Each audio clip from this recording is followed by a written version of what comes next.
कैसे हैं मेरे प्यारे बच्चों। आप सभी का स्वागत है अपने YouTube channel ST coaching centre में। अब आपकी एग्जाम डेट आ ही गई होगी। अब आप सभी लोग अपनी कुंभकर्ण नींद से जाग जाइए तो बेहतर रहेगा, क्योंकि अब आपके पास इतना समय नहीं बचा है कि आप लोग इधर उधर घूमे, है ना। तो चूंकि अब ठंडी भी खत्म हो गई तो आप लोग अच्छे से पढ़ाई कर सकते हैं। तो आज हम लोग उसी के आगे बढ़ाते हैं। कौन सा यूनिट पढ़ना चालू करेंगे? Current electricity. करंट इलेक्ट्रिसिटी के बारे में जानेंगे कि विद्युत का प्रभाव या इलेक्ट्रिसिटी हमारी यूनिट चालू होगी। इस यूनिट से बहुत करीब 6-7 नंबर का आता है। तो इलेक्ट्रिसिटी या हम लोग पढ़ेंगे विद्युत को पढ़ेंगे कि विद्युत चैप्टर क्या होता है। इसमें बहुत आसान सा है, केवल इतना बताया जाएगा जब आवेश चलना चालू करते हैं किसी भी चालक तार में जब आवेश चलते हैं तो उसमें क्या बहना चालू होती है? धारा। तो केवल हमको इसमें इतना ही पढ़ना होगा कि जब आवेश गति उत्पन्न करता है तो किसी भी चीज में धारा उत्पन्न होती है। ठीक है, तो सबसे आसान सा तरीका है कि आवेश क्या करता है? गति करेगा तो क्या उत्पन्न होगी? धारा उत्पन्न होगी। ठीक है, और इस धारा को ही हम लोग क्या कहते हैं? करंट कहते हैं। केवल इतना ही पढ़ना है। लेकिन ये बड़ा अजीब शब्द है, क्योंकि पहली लाइन में यही लिखा होता है कि जब आवेश गति करेगा।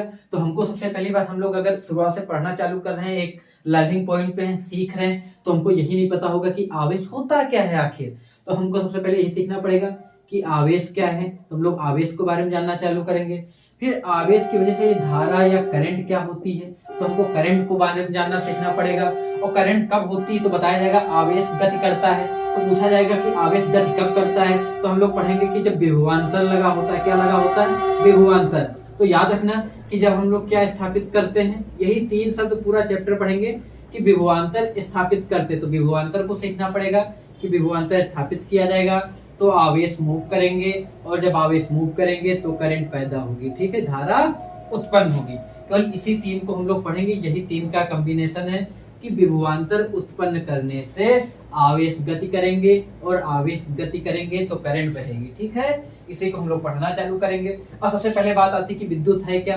तो ये सब चीजें एक ऊर्जा का फॉर्म हमने पढ़ रखा है। एनर्जी के बारे में हम सभी लोग जानते हैं कि है क्या विद्युत, क्यों जरूरत है। तो हमको पता है कि हमको किसी भी कार्य करने के लिए किसकी जरूरत पड़ती है? ऊर्जा की जरूरत पड़ती है। तो उस ऊर्जा का ही एक भाग है करंट।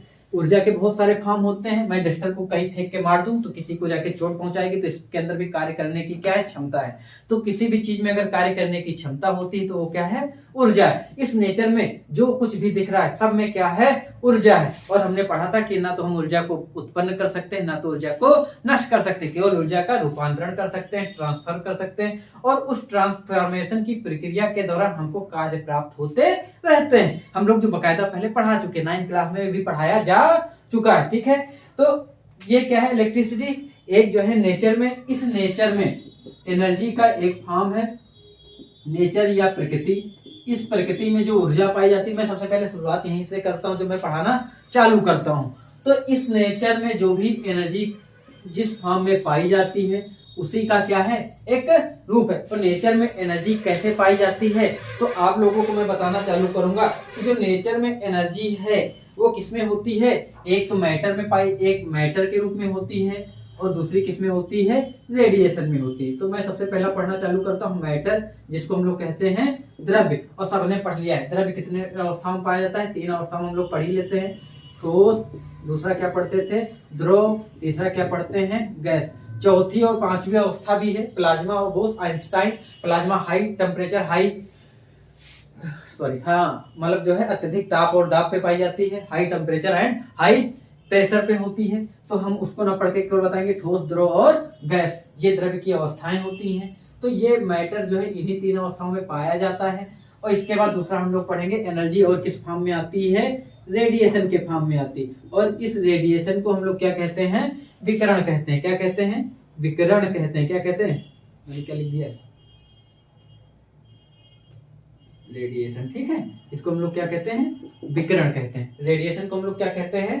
विकिरण कहते हैं। रेडिएशन को हम लोग क्या कहते हैं? विकिरण। तो विकिरण में क्या होता है कि जो ऊर्जा विकिरण के फॉर्म में आती है, ए लिखा हुआ है, लिख देने से, किस फॉर्म में आती है? विकिरण के फॉर्म में आती है। विकिरण के फॉर्म में कौन सी ऊर्जा आती है? तो याद रखना सनलाइट हो गई आपकी, सूर्य से जो भी लाइट आती, प्रकाश जो आता है वो किस में आता है, विकिरण में आता है। जो रेडियो वेव्स हैं ये भी किस फॉर्म में आती हैं, आपकी विकिरण में आती, जो रेडियो तरंगे होती हैं। हीट जो आप देखते हैं ये भी किस फॉर्म में चलती है, विकिरण के फॉर्म में। तो ये सारी ऊर्जा विकिरण के फॉर्म में चलती हैं, रेडिएट करती हैं, तब होता है। और हमारे मैटर में कौन सी एनर्जी पाई जाती है, तो आपने मैटर में क्या, ठोस, द्रव और गैस। ठोस में आपने देखा होगा, ठोस आपको दिखाई देता है, द्रव भी दिखाई देता है, गैस भी दिखाई देता है। ठोस, द्रव, गैस में आप लोग पढ़ेंगे कि इनका वॉल्यूम होता है, शेप, साइज होता है। इनके अलग अलग प्रकार हम लोग पढ़ते हैं कि द्रव का अपना कोई आयतन नहीं होता है, वो जिसमें रख दिया था उसका आयतन होता है, और इनका वॉल्यूम निश्चित होता है, लेकिन इसका वॉल्यूम भी निश्चित नहीं होता है। तो ये सब अलग मैटर है, लेकिन हम केवल मैटर को लेके पढ़ेंगे तो बताया जाएगा कि मैटर में क्या होता है। मैटर में आप लोग देखेंगे कि शेप भी होती है, साइज भी होती है, आकार आकृति सब पाया जाता है, वॉल्यूम भी होता है, और मोमेंटम भी होता है। मोमेंटम मतलब हम लोग कहेंगे तो क्या कहेंगे, संवेग। क्लास 9 में भी संवेग पढ़ाया गया। संवेग क्या होता है कि जब मास और वेलोसिटी दो चीजें हो तो वो संवेग बनाती हैं, ठीक है। मास और वेलोसिटी मतलब कोई भी वस्तु, ये इसके पास क्या है, अपना मास है, द्रव्यमान है, अगर ये चल रही है तो मास और वेलोसिटी का जब गुणा कराएंगे तो क्या होगा, संवेग। और संवेग के आधार पर कार्य होते हैं। संवेग कम तो कार्य कम करेगा, संवेग ज्यादा तो कार्य ज्यादा करेगा, ठीक है। तो ये सारी चीजें पाई जाती हैं। अब हम लोग मैटर के बारे में और जानना चालू करेंगे कि जो इसमें मास भी होता है, द्रव्यमान भी होता है, लेकिन ये द्रव्यमान विहीन होती हैं, ये मास लेस होती हैं, ठीक है। इसमें कोई शेप, साइज नहीं पाई जाती है, शेप नहीं होती है, साइज नहीं होती है, वॉल्यूम नहीं होता है, ये सब कुछ भी इसमें पाया नहीं जाता, लेकिन एनर्जी होती है, ठीक है। एनर्जी यहाँ भी होती है, एनर्जी यहाँ भी होती है। लेकिन हम लोग जो एनर्जी पढ़ना चालू करेंगे इसमें देखेंगे कि इसके अंदर क्या आता है। तो हम लोग पढ़ेंगे इसमें सबसे पहले हम लोग देखते हैं मास होता है। मास मतलब द्रव्यमान होता है, और दूसरी क्या चीज होती है, चार्ज पाए जाते हैं। क्या पाए जाते हैं, जब हम किसी भी मास या द्रव्यमान के स्ट्रक्चर को और पढ़ना चालू करते हैं तो हमको एक चीज और नजर आती है, चार्ज, आवेश। जिस आवेश का मैंने अभी जिक्र किया था, और भी समझ में आएगा कि आवेश होता क्या है। तो देखो, मास तो सबको पता है, क्लास 9 में आप लोग पढ़ चुके कि न्यूटन ने बताया था। न्यूटन भाई तो है नहीं हमारे, ठीक है, मतलब दादा के दादा के दादा ना। तो उन्होंने क्या बताया था कि जब मतलब ब्रह्मांड, इस यूनिवर्स का प्रत्येक कण एक दूसरे को क्या करता है, अट्रैक्ट करता है, और प्रत्येक कण पार्टिकल के पास अपना मास होता है। तो हम कह सकते हैं एवरी बॉडी जिसके पास अपना मास है वो अगले मास वाली चीज को क्या करती है, आकर्षित करती है। अर्थात जिसमें भी मास होगा उसमें आकर्षित कर रही, तो मतलब फोर्स पाया जा रहा है। और उस फोर्स को हम लोग क्या कहेंगे, कौन सा फोर्स होगा, अट्रैक्शन फोर्स। अर्थात इसके अंदर कौन सा फोर्स पाया जाता है, अट्रैक्शन फोर्स। अट्रैक्शन फोर्स को हम लोग क्या कहेंगे, आकर्षण बल पाया जाता है। अर्थात मान लीजिए ये दो मार्कर है, मास है, तो इनके बीच भी कौन सा फोर्स लगा हुआ, अट्रैक्शन फोर्स। जो कम मास मतलब बहुत कम मास होने के कारण जो दिखता नहीं, लेकिन अर्थ बहुत ज्यादा मास है उसका, और ये पेन बहुत कम है, तो इस पेन को वो अपनी ओर खींच लेती, जो हमको दिखता है। और हमने पढ़ा था कि पृथ्वी किसी भी जिन भी वस्तुओं को जिस बल से अपनी ओर खींचती है वो कौन सा बल कहलाता है, गुरुत्वाकर्षण बल कहलाता है। और विश्व में प्रत्येक पिंड एक दूसरे को अपनी ओर आकर्षित करते हैं। क्यों? क्योंकि उनके अंदर मास पाया जाता है। किसने बताया था? न्यूटन ने बताया। और यही कारण है कि चंद्रमा पृथ्वी के चारों ओर क्या लगाता है? चक्कर लगाता है। पृथ्वी सूर्य के चारों ओर चक्कर लगाती है। सारे ग्रह एक दूसरे की ओर चक्कर लगाते हैं। क्यों? क्योंकि इनके बीच कौन सा बल कार्य करता है? गुरुत्वाकर्षण बल कार्य करता है। तो सबसे बड़ी बात कि पृथ्वी के चारों ओर चंद्रमा क्यों चक्कर करता है? क्यों? क्योंकि इनके बीच कौन सा बल लगता है? ग्रेविटेशनल फोर्स लगता है। यही कारण है, ये अपनी सीधी रेखा में न जाकर इसके चारों चक्कर लगाने के लिए बाध्य होता है। हमने क्लास 9 में विधिवत आपको बताया था और पता भी चला था। तो न्यूटन ने यहां से गुरुत्वाकर्षण बल की खोज की थी। तो हमने ये देख लिया इनके बीच कौन सा बल कार्य करता है, आकर्षण बल कार्य करता है। फिर मैंने मैटर के और बहुत सारे स्ट्रक्चर याद किए। मतलब वैज्ञानिकों ने जब पता करना चालू किया तो उन्होंने देखा कि मैटर किससे मिलकर बना हुआ। तो उन्होंने बताया कोई भी एलिमेंट होते हैं, नॉन एलिमेंट या एलिमेंट है, कोई भी चीज है, वो किससे मिलकर, जो तत्व है वो किससे मिलकर बने होते हैं? मॉलिक्यूल से बने होते हैं। और मॉलिक्यूल को हम लोग क्या कहते हैं? अणु कहते हैं। अणु किससे मिलकर बने होते हैं? तो बताया गया परमाणुओं से मिलकर बने होते हैं। और जब परमाणुओं को ज्ञात किया गया तो बताया गया कि 3 मूल कण पाए जाते हैं। और ये जो मूल कण है, फंडामेंटल पार्टिकल्स बहुत सारे होते हैं, ठीक है। उन फंडामेंटल पार्टिकल्स में 3 मूल कण स्थायी मूल कणों में देखा गया। देखो स्थायी में भी न्यूट्रॉन स्थायी होता है लेकिन नाभिक के अंदर, ठीक, बाहर नहीं होता है। तो उन स्थायी मूल कणों में, ठीक है, क्या क्या पाया गया? परमाणुओं में प्रोटॉन आप पढ़े हुए हैं, प्रोटॉन न्यूट्रॉन नाभिक में पाया गया और इलेक्ट्रॉन उनकी बाहर कक्षाओं में क्या लगाते हैं, चक्कर लगाते हैं। तो जब हमने इस स्ट्रक्चर को देखना चालू किया तो हमको क्या समझ में आया, थोड़ा मैं जल्दी बोलता जा रहा हूं, हमने उस स्ट्रक्चर को जब देखना चालू किया तो हमको क्या समझ में आया कि ये नाभिक के अंदर प्रोटॉन और न्यूट्रॉन थे और इलेक्ट्रॉन इनके बाहर अलग अलग कक्षाओं में क्या लगाते रहते हैं, चक्कर लगाते रहते हैं। तो हमको एक चीज तो पहले से समझ में आ गई, वो क्या थी कि रदरफोर्ड के परमाणु मॉडल में कि नाभिक के अंदर कोई आकर्षण बल कार्य करता होगा तभी इलेक्ट्रॉन इनकी बाहरी कक्षाओं में चक्कर लगाने को बाध्य है, नहीं तो सीधा भाग जाता। तो यहां से हमको समझ में आया कि इनके बीच भी कोई अट्रैक्शन फोर्स काम कर रहा है। तो यहां से हमको समझ में आया कि इसमें कोई ना कोई क्या है, बल कार्य करता है। और ये बल किसके कारण उत्पन्न होता है, तो हमको पहले पता चल गया ये मास के कारण नहीं है। क्यों, क्योंकि मास तो प्रत्येक पार्टिकल में काम करता है, ये तो अंदर का स्ट्रक्चर है, वो अंदर कैसे मूव करा रहा है। तो हमको समझ में आया कि हमने बाद में देखा कि हाँ, क्योंकि मास में तो अट्रैक्शन कार्य करता था। फिर जब एक वैज्ञानिक, मैं इसको यहीं पे छोड़ता हूं, अभी जोड़ रहा हूं, ठीक है। आप लोग हम आते हैं कि 2600 वर्ष पहले वैज्ञानिक कौन से, वैज्ञानिक कम दार्शनिक ज्यादा थे, थेल्स थे। कौन थे, थेल्स ने बताया कि उन्होंने कुछ प्रयोग किए। जैसे पहला प्रयोग क्या था, उन्होंने अंबर नामक जो पदार्थ था उस पदार्थ को उन्होंने बिल्ली की खाल से रगड़ा। किससे रगड़ा, बिल्ली की खाल से रगड़ा। एक प्रयोग यह किया, खाल से रगड़ा। दूसरा प्रयोग क्या किया कि कांच की छड़ को रेशम से रगड़ा। कांच की छड़ किससे रगड़ा, रेशम से रगड़ा। तो इन दो प्रयोगों में मैं सबसे पहले प्रयोग को दिखाता हूं आपको। मान लीजिए ये जो है क्या है, ऐसे यही समझ लो, ये अंबर पदार्थ है, ये बिल्ली की खाल है। उन्होंने ऐसे रगड़ा, फिर दोनों को लटकाया तो देखा कि अट्रैक्शन काम कर रहा था, ठीक है। ऐसे लटकाया तो आकर्षण, क्या क्या लटकाया, मतलब एक अंबर पदार्थ लिया, एक तरफ उन्होंने क्या लटकाया, ये मान लीजिए अंबर पदार्थ, अंबर की छड़ हो गई, ये बिल्ली की खाल, ऐसे लटकाया तो इनके बीच क्या लगा, अट्रैक्शन लगा, एक दूसरे को उन्होंने अपनी ओर खींचा। ये अंबर हो गया, ये बिल्ली की खाल हो गई, ठीक। उसके बाद उन्होंने क्या देखा कि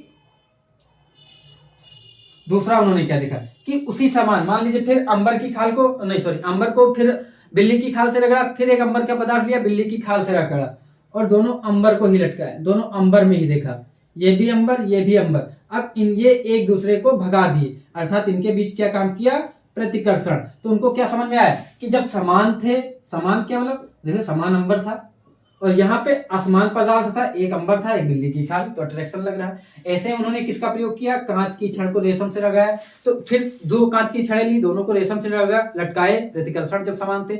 और जब एक कांच की छड़ था, एक रेशम, फिर उनके बीच कैसा लगता था, अट्रैक्शन लगता था। तो ये सारे प्रयोग किए तो उनको नजर आया कि कुछ ऐसे पदार्थ होते हैं जिनमें क्या पाया जाता है, आकर्षण और प्रतिकर्षण पाया जाता है। और चूंकि हमने यहाँ पे क्या सीखा कि जो मास वाली चीजें हैं उनमें केवल आकर्षण लगता है और यहाँ पे दो चीजें काम करती हैं, एक आकर्षण लगता है और दूसरा क्या लगता है, प्रतिकर्षण लगता है। तो उनको समझ में आया ये केवल मास के कारण हो ही नहीं सकता, मास के कारण नहीं हो सकता। क्यों, क्योंकि मास में क्या लगता है, ओनली अट्रैक्शन लगता है, ओनली अट्रैक्शन लगता है और यहाँ पे तो अट्रैक्शन और रिपल्सन दोनों काम कर रहा है।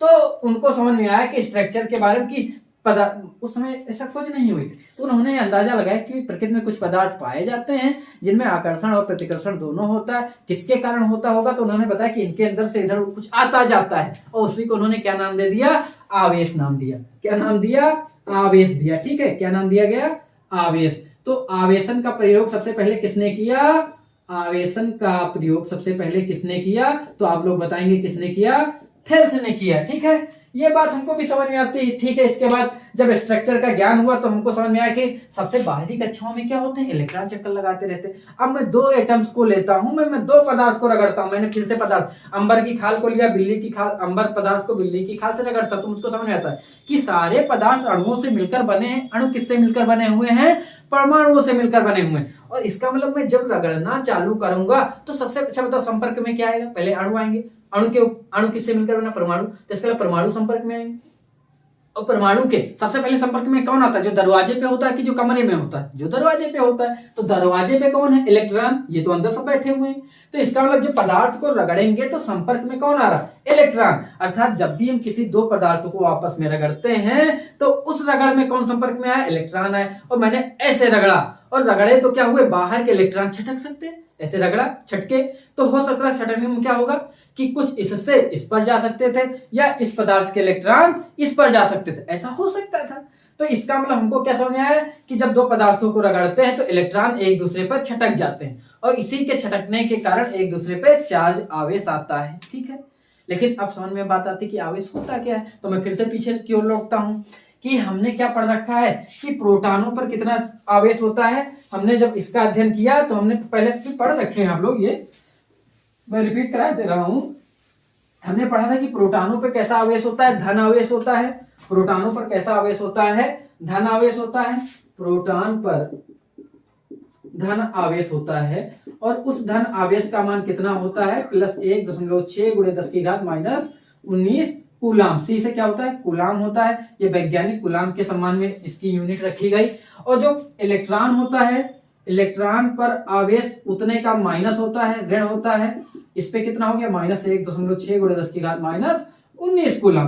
तो एक बात समझ में आई कि इस पे जितना प्लस उतना इस पर माइनस होता है और दोनों मिलकर जीरो कर देंगे। 1 + 1 - मिलकर क्या हो गया? 0। और इसका मतलब मैथमेटिकली प्लस और माइनस जब रखेंगे तभी जीरो होता है। इसीलिए आवेशों का प्लस और माइनस नाम किसने दिया?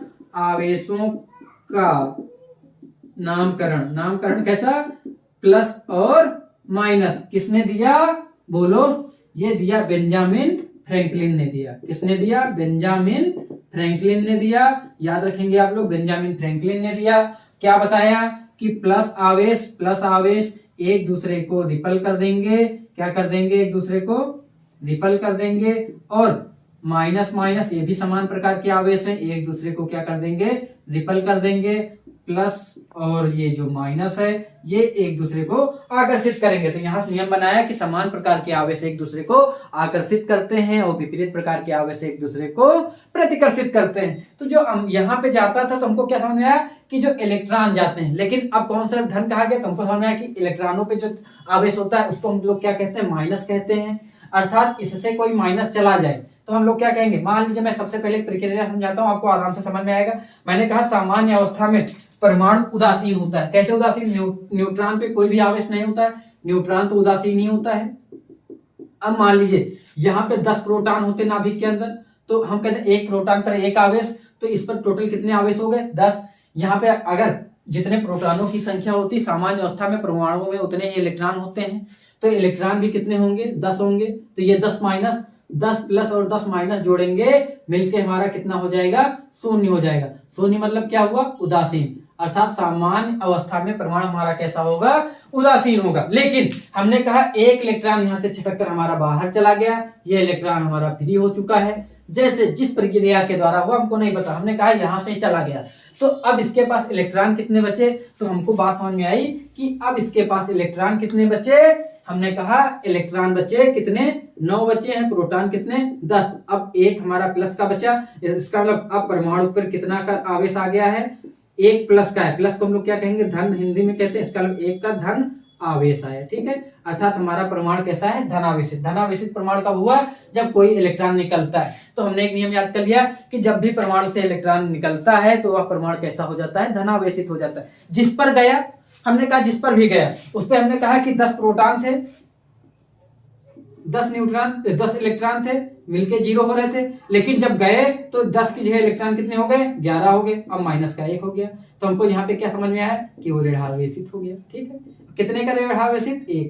तो हमको क्या समझ में आया? 1 ही गए तो 1 का ऋणावेश। तो हमने नियम याद कर लिया कि जब भी किसी पदार्थ से जितने इलेक्ट्रॉन जाते हैं वह पदार्थ उतने का धनावेशित हो जाता है और जिसपे पहुंचते हैं वो उतने का क्या हो जाता है? ऋणावेशित हो जाता है। हमने याद कर लिया कि अर्थात मैं कह दूं कि मैंने इनको रगड़ा, मैंने नियम बना लिया कि मैं कह दूं इससे 5 इलेक्ट्रॉन छटक के इस पे गए तो ये 5 का धनावेश हो जाएगा, इस पे 5 का ऋणावेश आ जाएगा। कोई कंफ्यूजन नहीं होनी चाहिए। हमने कहा दोनों को रगड़ा, इससे 5 छटक कर इस पर आ गए तो इस पर 5 का धनावेश, इस पर 5 का ऋणावेश। जिस पर जाएगा उस पर ऋणावेश आ जाएगा, जिससे निकलेंगे उस पर का क्या आएगा? धनावेश आएगा।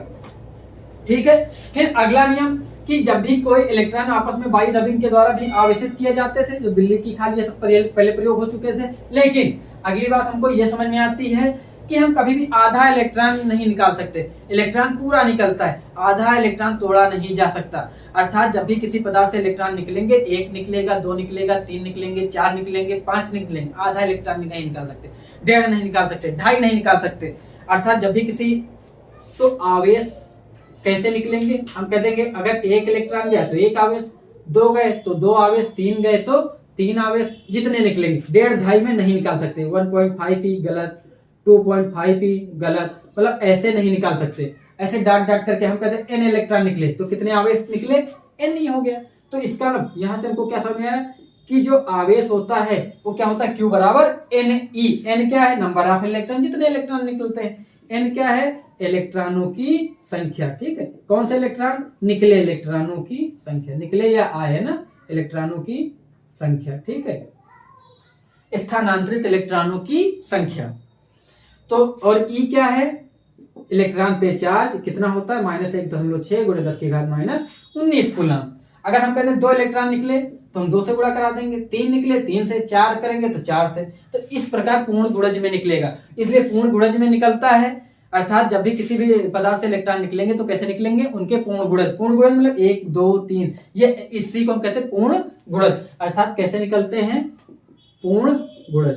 और पूर्ण गुणज में निकलने को हम कहते हैं आवेश की परमाणुकता कहते हैं। क्या कहते हैं, आवेश की परमाणुकता। ठीक, कोई पूछे आवेश की परमाणुकता क्या होती है, कि जब किसी भी पदार्थ से क्या होंगे, आवेशों का जो इलेक्ट्रॉनों का स्थानांतरण उनके पूर्ण गुणज होता है, इसी को हम उस पदार्थ की क्या कहते हैं, आवेश की परमाणुकता कहते हैं। तो हमको ये बात समझ में आई। तो क्यों बराबर क्या होती है, n नहीं होती। तो आपको मैंने एक शब्द याद करा दिया, वो क्या है, आवेश। आपको समझ में आ गया होगा कि आवेश क्या होता है, क्योंकि हमको करंट इलेक्ट्रिसिटी में मैंने 3 चीजें पहले बताई, 3 ही को हमको पढ़ना है। क्या क्या पढ़ेंगे, मैंने बताया था कि आवेश चलना चालू करते हैं तो धारा बहती, लेकिन आवेश कब चलते हैं, जब हम क्या लगाते हैं, विभवांतर लगाते हैं, विभवांतर लगाते हैं। और जब विभवांतर लगाएंगे तो आवेश क्या होंगे, गति करेंगे, आवेश गति करेंगे तो क्या बहेगी, धारा बहेगी। यही पढ़ाएंगे। ठीक है, तो आपको एक शब्द समझ में आ गया होगा कि आवेश क्या होता है। अब विभवांतर को आपको संधि विच्छेद आती है, मतलब विभव में अंतर, विभव में अंतर, विभव में अंतर समझ रहे हो, किसी चीज में अंतर क्या होता है, जब 2 चीजें वही ली जाए, 1 विभव 2 विभव, इन दोनों में हम कितना अंतर, तो हमको तो पहले विभव पता चले, फिर विभव में अंतर देखेंगे, बात तो होगी। तो इसका मतलब विभवांतर पढ़ने के पहले अब आपको पढ़ना पड़ेगा कि विभव क्या होता है, धारा तो मैं बाद में आपको पढ़ाऊंगा धारा क्या होती है। सबसे पहले हम लोग क्या पढ़ेंगे, विभव क्या होता है। ठीक है, इसीलिए हम लोग अपने एक तरीके से पढ़ना चालू करेंगे। मेरा पहला तरीका ये होगा कि जो परिभाषा होती है हम लोग उस आधार पर पढ़ेंगे। बच्चे सबसे पहले पढ़ लेते हैं धारा क्या होती है, आवेश प्रवाह की दर धारा कहलाती है। क्यों, ऐसे आराम से पढ़ लेते हैं, क्यों, याद ही होगा। आवेश प्रवाह की दर क्या कहलाती है, धारा कहलाती है। I बराबर Q/T पढ़ के हम लोग आराम से पढ़ लेते हैं ना, कूलम प्रति सेकंड होता है, ये हो जाता है यार। लेकिन एक तरीके से पढ़ेंगे तो हमको समझ में चीजें आएंगी। हमको क्या पढ़ना पड़ेगा, विभव क्या होता है। अच्छा, विभव क्या होता है, तो सबसे पहले हम लोग जानेंगे कि विभव क्या होता है। उसके पहले हम लोग इलेक्ट्रॉनों के स्ट्रक्चर के बारे में जान लें कि मुक्त इलेक्ट्रॉन क्या होता है, मुक्त इलेक्ट्रॉन क्या होता है, और चार्ज क्या बनाते हैं, वैद्युत क्षेत्र बनाते हैं। देखो विभव क्या होता है, उसके पहले हमने कहा स्ट्रक्चर बनाया, न्यूट्रॉन और प्रोटॉन है, बाहर अलग अलग इलेक्ट्रॉनों क्या लगाते रहते हैं, चक्कर लगाते रहते हैं। प्रोटॉनों पे धन आवेश है, इलेक्ट्रॉनों पे ऋण है, इसलिए दोनों एक दूसरे को क्या करते हैं, आकर्षित करते हैं, इसलिए इलेक्ट्रॉन इनकी कक्षा को छोड़ नहीं पाता। लेकिन जितने बाहर होते जाते हैं, इनके अंदर की जो बंधन ऊर्जा होती है वो ऊर्जा कमजोर होती रहती है, और बाहरी इलेक्ट्रॉन सामान्य ताप पे इसकी कक्षा को छोड़कर, इसको थोड़ी सी ऊर्जा अगर हम बाहर से देते हैं तो ये इसकी कक्षा को छोड़कर यहाँ से भाग जाता है। भाई चल रहा था इसी के, हमने इसको धक्का दिया, थोड़ी सी ऊर्जा दी, बाहर निकल गया, बाहर निकला तो यहाँ से क्या हो गया, फ्री हो गया, ये इलेक्ट्रॉन फ्री हो गया। और यही इलेक्ट्रॉन जो फ्री हुआ है, जैसे ये फ्री होगा, जब ये फ्री होगा, अच्छा बताना, फ्री हुआ तो इसका मतलब ये भी एक आवेश हो गया। क्यों, क्योंकि वह अनबैलेंस है, ये भी एक आवेश हो गया। लेकिन ये परमाणु है, ये भारी होता है किसी भी पदार्थ के अंदर। मैंने कहा इसके अंदर ही एक परमाणु था, एक इलेक्ट्रॉन निकला, तो इलेक्ट्रॉन भी फ्री। ये इस पदार्थ का जो परमाणु है उस पर भी क्या आ गया, इस पर ये आया धन आवेश हो गया, ये कैसा हो गया, धन आवेश हो गया। और ये कैसा है, ऋणावेश है, याद रखना ऋणावेश है, लेकिन है क्या, इलेक्ट्रॉन है। तो ये भारी है और ये हल्का है। अच्छा बताओ, किसी पदार्थ के अंदर चलना है तो भारी चल पाएगा ज्यादा कि हल्का चलेगा? हल्का चलेगा। इसीलिए किसी भी पदार्थ के अंदर क्या चलते हैं? फ्री इलेक्ट्रॉन के मूव। कौन से मूव करेंगे? ये फ्री इलेक्ट्रॉन मूव करेंगे। और ये फ्री इलेक्ट्रॉन ही क्या है? चार्ज है। ठीक है, क्या है? चार्ज है। और ये चार्ज मूव करेंगे तभी करंट फ्लो होगी। ठीक है, तभी करंट क्या होगी? फ्लो होगी। लेकिन विभव क्या होता है हम लोग जान लें कि विभव के बिना फ्लो नहीं होता है। तो याद रखना विभव क्या है। विभव के पहले आपको मैं बता देता हूं वैद्युत क्षेत्र क्या होता है।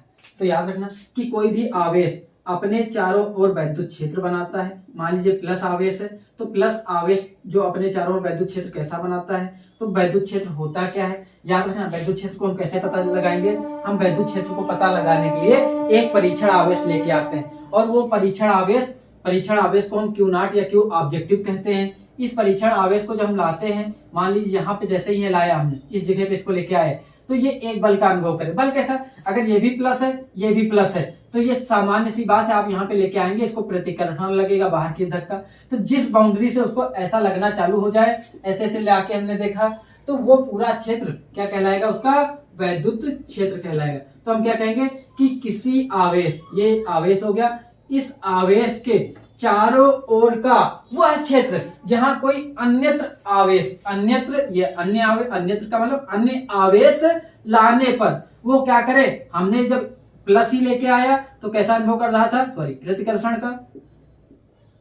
और मान लीजिए अगर माइनस लाते तो कैसा अनुभव करता? आकर्षण का। तो हम क्या कहेंगे? आकर्षण अथवा प्रतिकर्षण बल का क्या करेगा? ये एक्सपीरियंस करता है, अनुभव करता है। तो ये जो पूरा क्षेत्र है वो क्या कहलाएगा? उसका वैद्युत क्षेत्र कहलाएगा। तो वैद्युत क्षेत्र की परिभाषा आप लोग लिख लेंगे, क्या होती है कि किसी भी आवेश के चारों ओर का वह क्षेत्र जहां पे कोई अन्यत्र परीक्षण आवेश लाने पर वह परीक्षण आवेश आकर्षण अथवा प्रतिकर्षण बल का अनुभव करता है। वो उस आवेश के चारों ओर का वह क्षेत्र वैद्युत क्षेत्र कहलाता है। क्या कहलाता है? वैद्युत क्षेत्र कहलाता है। और वैद्युत क्षेत्र को मात्रक क्या होता है? E बराबर F/Q0। ठीक है, और इसको निकालेंगे कैसे? तो याद रखेंगे कि आकर्षण अथवा प्रतिकर्षण बल का अनुभव करता है। यही आकर्षण भी हो सकता है, प्रतिकर्षण। ये परीक्षण आवेश को, इस परीक्षण आवेश को अगर हम ले लें 1 कूलम, हमने इसकी यूनिट कितनी ले ली? 1 कूलम। ठीक है, कितनी ले ली? क्योंकि हमने आवेश का मात्रा का भी आपको होता है, कूलम होता है। जब भी इसको 1 लिखेंगे तो E बराबर कितना हो जाएगा? 1 हो जाएगा। ठीक है, अर्थात 1 कूलम का मतलब क्या हमने ले लिया? आवेश को एकांक ले लिया। आवेश की यूनिट कितनी ले ली? 1 अंक ले ली। एकांक आवेश, तो हम क्या कहेंगे कि एकांक आवेश को किसी मतलब एकांक परीक्षण, क्योंकि ये कैसा आवेश है? परीक्षण। तो एकांक परीक्षण आवेश को किसी आवेश के लाने पर वह जब आकर्षण अथवा प्रतिकर्षण बल का अनुभव करता है वो उसी को हम लोग क्या कहते हैं? वैद्युत क्षेत्र कहते हैं। जितने भी आकर्षण अथवा प्रतिकर्षण बल का अनुभव करता है वो उसका वैद्युत क्षेत्र कहलाता है। मात्रक कितना होता है वैद्युत क्षेत्र का? तो F का मात्रक न्यूटन होता है, आप लोग बचपन से पढ़े। इसका मात्रक कूलम होता है। तो वैद्युत क्षेत्र का मात्रक क्या हो जाएगा? तो वैद्युत क्षेत्र का जो मात्रक है आप लोग बताएंगे क्या होगा?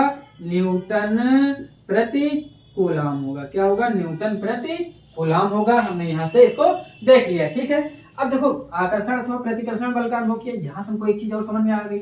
हम कहते हैं मेरे पास एक डिब्बा है, उस डिब्बे में मैं चार्ज रखना चालू करता हूँ। मैं डिब्बा मजाक में कह रहा हूँ कि मान लीजिए मेरे पास ये डिब्बा है, इस डिब्बे में मैं एक चार्ज लाया, ये देखो मेरे पास चार्ज, तो मैंने एक चार्ज लाया रख दिया, मैंने कहा मैं प्लस ला रहा हूँ, मैंने चार्ज रखा, फिर मैं दूसरा लाया रख दिया। अब बताओ, पहला अपना क्षेत्र बना चुका है वैद्युत क्षेत्र।